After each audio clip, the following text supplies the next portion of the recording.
và đi caផលិតសង្កសីព្រីក្បឿងបាទជាមួយនឹងសង្កសីទីអាយបាទរូបកាយតែមានពណ៌វាពណ៌មង្ឃុតបងប្អូនណាបាទពណ៌មង្ឃុត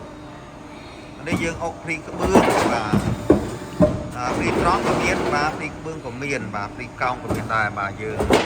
ត្រូវទៅតាមមតិជនបាទនេះបែកវាប្រមាណនេះវែងដែរគួរសមដែរនេះបាទវែង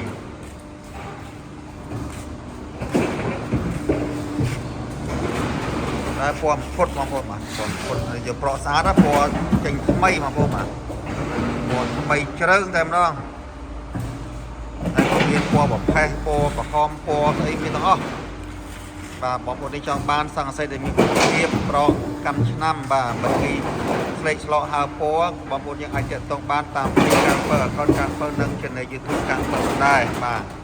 នេះយើងអុកជូនទៅដល់បងប្អូននៅខាងសាលាលេខ5បាទនៅខាងសាលាលេខ5យើងដឹកជូនបានបាទតែទីតាំងយើងខ្ញុំនៅផ្លូវឆ្លង4គីឡូម៉ែត្រលេខ24អញ្ចឹងណាយើងនៅខាងសាលាលេខ5បីហ្នឹងគឺដឹកជូនបានបាទ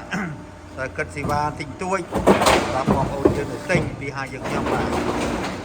អញ្ចឹងបងប្អូនយើងបើចាប់អារម្មណ៍តាក់ទងមួយមកបងប្អូនបាទស្អាតហើយគុណភាពទៀតបាទប្រកទៅគឺជាការតិចលេខស្អាតណាស់បាទតែអញ្ចឹងអរគុណបងប្អូនអរគ្នា